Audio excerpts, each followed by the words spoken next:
हरियाणा की हर अपडेट के लिए बेल आइकन दबाएं और सब्सक्राइब करें STV हरियाणा न्यूज। अब अशोक गरोवर हमारे साथ जुड़ चुके हैं रतिया से, हमारे संवाददाता लाइव।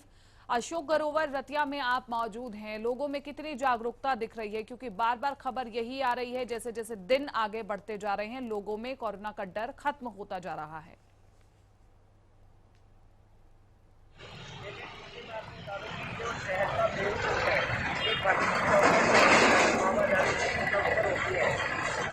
जागरूक नहीं है।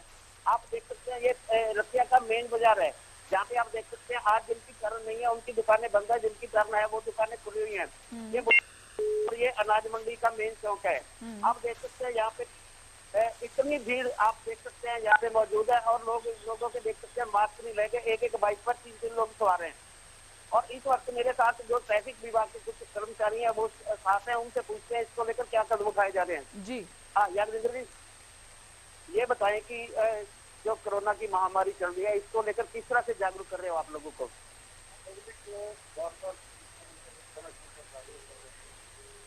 सरकार द्वारा लॉकडाउन में जो चीज तो सरकार द्वारा दीजिए, कोरोना द्वारा नहीं पाइए।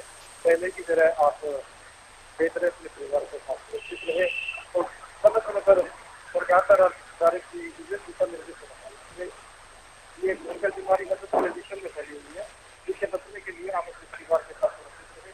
जरूरी कार्य है। देखिए नशे का प्रचलन फिर चल चुका है, कल भी इसको लेकर आपने कार्रवाई की थी, क्या था पूरा मामला? ये थाना शहर का मामला है, हमारे संज्ञान में कल चलान करते हैं कुछ शराब। कल रात को हमें बैंकिंग रैली के चलान। अशोक, इनसे ये पूछिए कि जिस तरह से पुलिसकर्मी सबसे ज्यादा संक्रमित हो रहे हैं और इनको किन किन दिक्कतों का सामना करना पड़ रहा है, क्या ड्यूटी में किसी प्रकार की रोटेशन इन्हें दी गई है, थोड़ी राहत इन्हें मिल पा रही है या फिर नहीं? हाँ ये बताएं, जो गाइडलाइन जारी की गई है चौथे चरण को लेकर किस तरह मानते हैं इसको लेकर? ठीक है, जो सरकार के निर्देश के अनुसार टाइम सही दिया गया है दुकानदारों को। 8 से 6 बजे का सबका टाइम बहुत बढ़िया दिया गया है, और सरकार के निर्देश के अनुसार हम अपना ध्यान भी रखेंगे, ये मास्क लगा के रखेंगे और ये सैनिटाइज वगैरह करके रखेंगे शॉप को। तो अपने मतलब जो निर्देश दिए गए उनका ख्याल पालन करें। जैसे कृति आपने सुना कि अभी भी ये कह रहे हैं कि लॉकडाउन के दौरान दुकानदार पालन कर रहे हैं, मगर लोगों की आवाजाही उसके बावजूद भी बहुत ज्यादा देखने को मिल रही है। ठीक है अशोक गरोवर, आपके पास जो पुलिसकर्मी मौजूद हैं उनसे पूछिए कि किस प्रकार की दिक्कतें उन्हें आ रही हैं, उनकी ड्यूटी में किसी प्रकार की रोटेशन उन्हें दी गई है या फिर नहीं, या कॉन्टिन्यूसली वो वर्क कर रहे हैं, क्योंकि हमने देखा कि इस मुश्किल घड़ी में सबसे ज्यादा संक्रमित पुलिसकर्मी हो रहे हैं। आप ये बताएं कि लॉकडाउन के दौरान इतनी बड़ी सख्त ड्यूटी दी जा रही है, बच्चों से भी दूर रहना पड़ रहा है, किस तरह इसको आप डालते हो, क्योंकि परिवार को भी जरूरत है आपकी?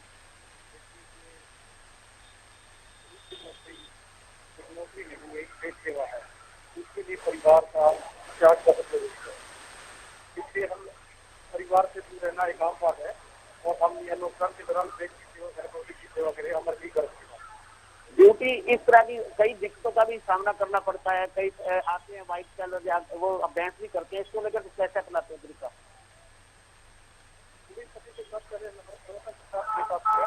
जो आदमी अभी कुछ पालना नहीं करता उनके साथ चलान किया जाता है और उनके वाहन को मैसेज क्या देना चाहोगे शहर के लोगों को? शहर के लोगों को यही मैसेज देना चाहेंगे कि लॉकडाउन खुल गया, बाजार खुल गए हैं, इसलिए आप अपना ध्यान रखें, अपने परिवार के साथ सुरक्षित रहे, और भारत सरकार द्वारा या हरियाणा सरकार द्वारा जो दिशा निर्देश दिए गए उनका समय पालना करें। कृति, इनका कहना है कि जो प्रशासन और सरकार द्वारा गाइडलाइन जारी की गई है लॉकडाउन जी जी हमने सुना। अशोक, आप इस वक्त मंडी में मौजूद हैं और ये भी ज्यादातर देखा जा रहा है कि सब्जी विक्रेताओं में संक्रमण पाया जा रहा है, वहां पर इस वक्त क्या माहौल है? क्या मंडी में सोशल डिस्टेंसिंग का पालन किया जा रहा है या फिर नहीं, और लोग कितना पहुंच रहे हैं वहां पर सब्जी खरीदने के लिए?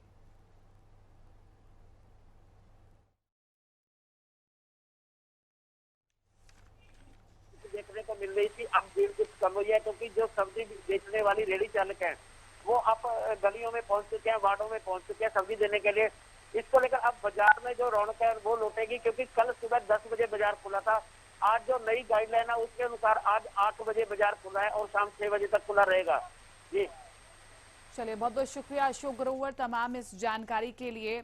अब लाजपत हमारे साथ लाइव जुड़ चुके हैं राई से, सोनीपत से, और वो हमें लगातार जानकारी देंगे कि सोनीपत में क्या इस वक्त चल रहा है, क्योंकि सोनीपत में लगातार केस ज्यादा बढ़ रहे हैं। पहले हॉटस्पॉट भी रह चुका है और अभी भी केसेस ज्यादा ही हैं। लाजपत, आप बताइए सोनीपत में इस वक्त क्या माहौल है?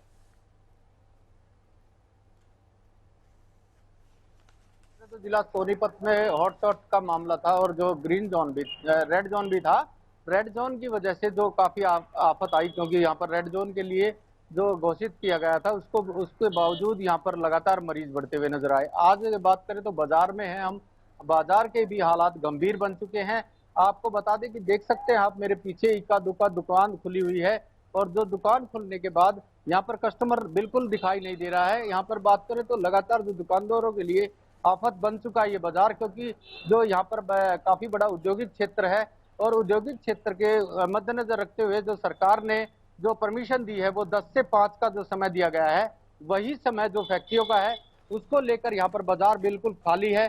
दुकानदारों के लिए काफी आफत बन चुकी है, क्योंकि सरकार को भी संज्ञान लेना चाहिए, दुकानदारों पर ध्यान देना चाहिए। जो मध्यम परिवार है, जो दुकानदार है, वो पिस गए हैं, क्योंकि इनका जो समय है, जो समय रखा गया है वो समय है 10 से 5 का, और वही समय जो ड्यूटी का रखा गया है। तो ऐसे में कहीं ना कहीं जो मजदूर हैं वो अपना सामान नहीं खरीद पा रहे हैं। बाजार बिल्कुल खाली पड़ा है। यहाँ पर बाजार आपको दिखाया भी है हमने कि दुकानदार इक्का दुक्का बैठा हुआ है और खाली, बिल्कुल दुकानदार खाली है। यहाँ पर प्रयास करेंगे कि जो दुकानदार हैं, जो परचून के दुकानदार हैं, उनसे बात करने का कि वो क्या इस दिक्कत को मानते हैं, क्योंकि यहाँ पर जो दुकानदार हैं परचून के, वो यहाँ पर हैं, उनसे बात करने का प्रयास करते हैं। जयराम शर्मा है हमारे साथ, जो परचून के दुकानदार हैं, क्योंकि इनका जो काफी काम है यहाँ पर, जो लोग इनसे सामान लेते हैं। जयराम जी, आपको क्या किस चीज की दिक्कत आ रही है? दुकान का जो समय है वो 10 से 5 रखा गया है, जबकि यही इंडस्ट्री एरिया का खुलने का समय है। मजदूर दिन में होते नहीं है, दुकान खुलती है। प्रशासन से अनुरोध है कि इसको 10 बजे से 8 बजे तक किया जाए, ताकि सामान लेने वाले ग्राहक सामान ले सके। तो काफी दिक्कत का सामना करना पड़ रहा है ऐसे में। हाँ, दुकानदार सब खाली है, बाजार खाली है। सरकार की कोशिश तो अपने हद तक ठीक है कि भाई भीड़ ना बने, लेकिन दुकानदार खाली बैठे हैं। दुकान पर क्या व्यवस्था है? सोशल डिस्टेंसिंग की कोई लक्ष्मण रेखा है या फिर नहीं? तुम बिगड़ चुका है। अब उम्मीद है कि सरकार इसको सोशल डिस्टेंसिंग का पूरा ध्यान दे रहे हैं, फिर भी अगर सरकार इस पर ध्यान दे तो कुछ हो सकता है। सोशल डिस्टेंस का इस बाजार में पूरी तरह से ध्यान रखा जा रहा है, कहीं कोई परेशानी नहीं है। सब आदमी अपने काम में को व्यवस्था से चला रहे हैं। इस सरकार से अनुरोध है कि वो इसको 10 से 8 कर दे तो अच्छा रहे। देखिए कीर्ति, ये दुकानदार ने बताया कि यहाँ पर हालात गंभीर बन चुके हैं, क्योंकि दुकान आप देख सकते हैं यहाँ पर जो बिल्कुल खाली है। दुकानदार अकेले यहाँ पर बैठे हैं, जिनको परचून का काम करना है, जो लोगों के जो घर की जरूरतमंद का सामान है वो खरीदने के लिए यहाँ पर अब हालात गंभीर बन चुके हैं, क्योंकि दुकानदार हैं जिनका हर रोज कमाकर खाने का जो यहाँ पर जरिया था वो बिल्कुल खत्म हो चुका है। यहाँ पर जो बाजार है वो बिल्कुल खाली है। इक्का दुक्का जो दुकानदार हैं वो यहाँ पर नजर आ रहे हैं। ऐसे में कहीं ना कहीं सरकार को संज्ञान लेना चाहिए, इन दुकानदारों के बारे में सोचना चाहिए। मध्यम परिवार है, मध्यम परिवार हर रोज कमाकर खाने वाला आज पिसकर बिल्कुल हालात गंभीर बन चुके हैं। जी कीर्ति। चलिए, बहुत बहुत शुक्रिया तमाम इस जानकारी के लिए लाजपत। अब अनूप कुंडो हमारे साथ जुड़ चुके हैं लाइव। अनूप कुंडो, आप जहां पर मौजूद हैं वहां की स्थिति सबसे पहले हमारे दर्शकों को दिखाइए और समझाइए कि लॉकडाउन को थोड़ा सीरियस लेना होगा तो ही बेहतर है।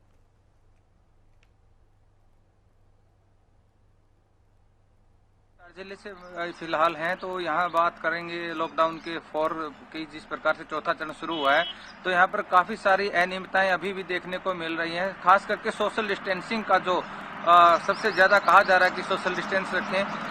यही है कि बाजार में जाएं, बैंकों में जाएं या कहीं पर भी जाएं, वहाँ पर सोशल डिस्टेंसिंग का पालन नहीं हो रहा है और बहुत सारे लोग ऐसे भी हैं जो बगैर मास्क लगाए हुए बाजारों में घूम रहे हैं। इस प्रकार से गाइडलाइन जारी की गई थी और उसमें कहा गया था कि सोशल डिस्टेंस और मास्क अति आवश्यक है, यही लोग नहीं कर रहे हैं। जी ठीक है अनूप, और इसी के साथ आप बताइए कि उकलाना में कितने केसेस हैं और क्या व्यवस्था है स्वास्थ्य सुविधाओं की?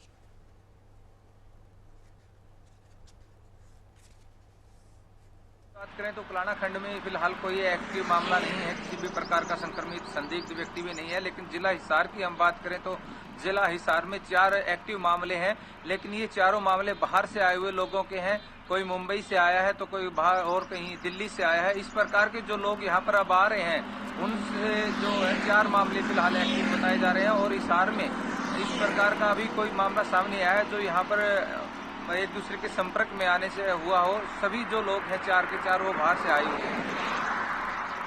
ठीक है, चलिए बहुत बहुत शुक्रिया अनूप कुंडू तमाम इस जानकारी के लिए। उकलाना से हमारे संवाददाता लाइव हमारे साथ जुड़े हुए थे, जानकारी दे रहे थे। उकलाना में कोई केस नहीं है कोरोना का, लेकिन जिला हिसार में 4 केस हैं। वो भी केस जो सामने आए हैं वो बाहर से आए हैं वो लोग। और ब्रेक के बाद आपको बताएंगे ग्राफिक्स के जरिए कि दुनिया भर में कोरोना का ग्राफ किस तरह से बढ़ता जा रहा है। आपकी टीवी स्क्रीन पर एक ग्राफिक्स। अमेरिका में कुल केस 15 लाख से ऊपर पहुंच चुके हैं और टेस्ट हुए हैं 1 लाख से ज्यादा, ठीक हुए हैं 3 लाख से ज्यादा और मौत हुई है 91,000 से ज्यादा। तो ये अमेरिका की तस्वीर हम आपको दिखा रहे हैं। कुल केस हैं 15,50,294, टेस्ट हुए हैं 1,23,07,44, ठीक हुए हैं 3,56,383, मौत हुई है 91,981। ये अमेरिका का आंकड़ा हम आप तक पहुंचा रहे हैं। रूस का आंकड़ा हम आपको बता रहे हैं।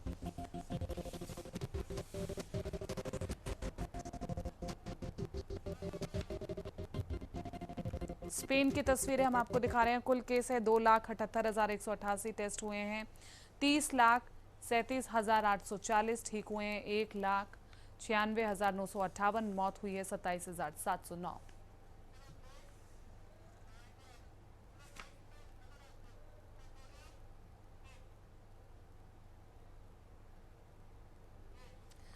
अब आपको दिखाएंगे ग्राफिक्स के जरिए कि देश में कोरोना का क्या हाल है, कितने टोटल केस हैं, कितनी मौत हुई है, कितने संक्रमित हैं। महाराष्ट्र में 35,058 कुल केस हैं, ठीक हुए हैं 8,437, एक्टिव केस हैं 8,437, मौत हुई है 1,249। ये हम महाराष्ट्र की तस्वीरें आपको दिखा रहे हैं। गुजरात से आपको बता दें कुल केस है 11,745, ठीक हुए हैं 4,804, एक्टिव केस हैं 6,247 और मौत हुई है 694। इसी के साथ मध्य प्रदेश की तस्वीर अब आप देख लीजिए। कुल केस हैं 5,236, ठीक हुए हैं 2,445, एक्टिव केस हैं अब 2,549 और मौत हुई है 252। अब दिल्ली की तस्वीर। कुल केस हैं 10,054, ठीक हुए हैं 4,485, एक्टिव केस है 5,401 और मौत है 168।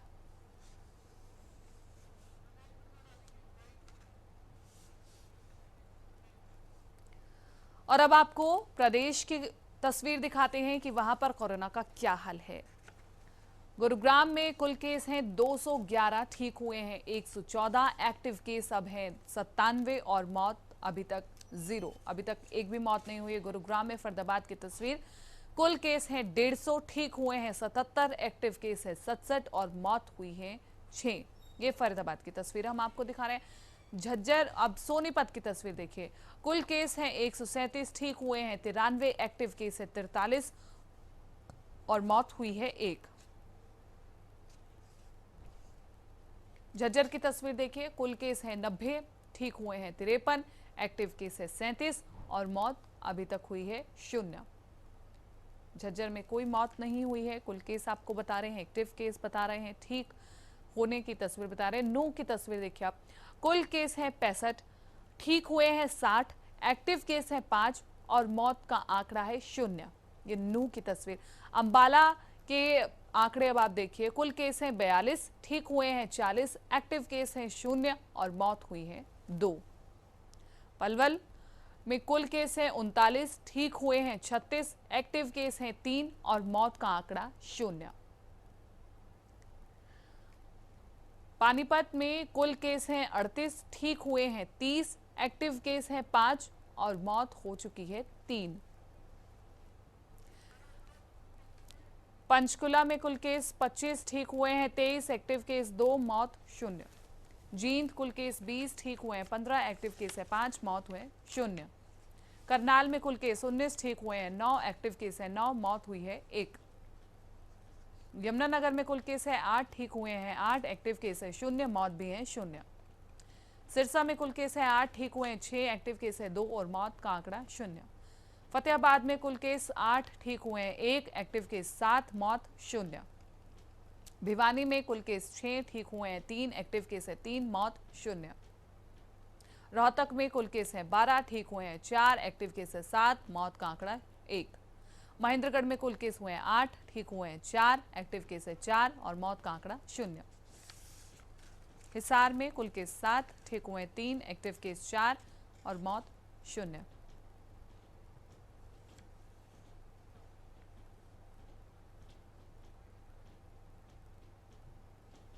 फिलहाल बुलेटिन में इतना ही। दीजिए इजाजत, नमस्कार।